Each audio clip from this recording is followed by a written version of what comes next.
জন্মের পর থেকেই হাসপাতাল আর ওষুধই যেন শিশু দিয়া রায়ের জীবনের সঙ্গী। চোখে মুখে নিষ্পাপ হাসি থাকলেও হার্টের ছিদ্রসহ নানান রোগে আক্রান্ত ৬ মাসের এই শিশুটি।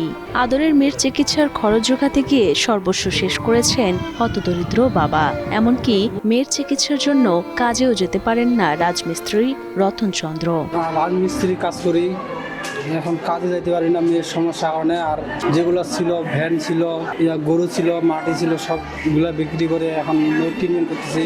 এখন আমার কোনো কিছুই নাই বিক্রি করার মতো। দিনাজপুরের বোচাগঞ্জ উপজেলার জামিয়া গ্রামের দিনমজুর রতন চন্দ্র রায়ের মেয়ে দিয়া চন্দ্র রায় জন্ম থেকেই ভুগছে হার্টের ছিদ্রসহ জটিল সমস্যায়। শ্বাসকষ্ট ও শারীরিক জটিলতায় প্রায় অসুস্থ থাকে সে। প্রতি মাসেই 2 থেকে 4 বার দিনাজপুর মেডিকেল কলেজ হাসপাতালে চিকিৎসকের শরণাপন্ন হয় শিশুটির বাবা মা। অনেক সময় টানা 3 থেকে 4 দিন হাসপাতালে ভর্তি রেখেই চিকিৎসা দিতে হয় দিয়াকে। আমার মেয়ের বয়স 6 মাস যাবত আমার মেয়ে অসুস্থ। তো ডাক্তার বলছে হার্টে ছিদ্র, বারবার নিয়ে আসতে হচ্ছে। অপারেশন করতে বলছে, তো অপারেশনের টাকাগুলো করতে অপারেশন করতে পারবে না। এখন দেখ কি করবো, মেডিকেলে ঘুরে ঘুরে আসতে হচ্ছে। চিকিৎসকরা বলছেন হার্টের জটিল সমস্যার কারণে শ্বাসকষ্ট হয় শিশুটির। তাকে পুরোপুরি সুস্থ করতে দ্রুত সার্জিক্যাল চিকিৎসার প্রয়োজন। দেশে সেই চিকিৎসার ব্যবস্থা থাকলেও ব্যয়ভার বহন করা পরিবারটির পক্ষে অসম্ভব। জন্মগত হার্টের ত্রুটিগুলোর কারণে তার এই বারবার নিউমোনিয়া হয় এবং আমাদের কাছে আসে, এবং শুধু নিউমোনিয়া নেই, নিউমোনিয়ার সঙ্গে হার্ট ফেলিওর নিয়েও আসে।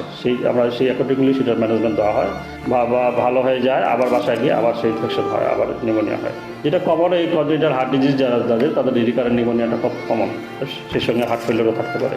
এটার চিকিৎসা আছে, চিকিৎসা আমাদের এখানে আমাদের সাধ্য মতো আমরা চিকিৎসা দিই, কিন্তু এর যেটা পার্মানেন্ট চিকিৎসা, যেটা সার্জিক্যাল ম্যানেজমেন্টটা, সেটা হলো স্পেশালাইজ কার্ডিয়াক হসপিটালে যেতে হবে। সেটা দেশে সম্ভব, দেশে আছে এই ব্যবস্থাটা, কিছুটা খরচ হবে, এটা ব্যয়বহুল আছে। হতদরিদ্র পরিবারটির একটি চাওয়া, সরকারি সহায়তা কিংবা সমাজের বিত্তবান মানুষেরা সহযোগিতা করলে চিকিৎসার মাধ্যমে আবারও সুস্থ জীবনে ফিরতে পারবে তাদের মেয়ে দিয়া। সরকারের কাছে সাহায্য চাচ্ছি আমি, মেয়ের জন্য চিকিৎসা হয়।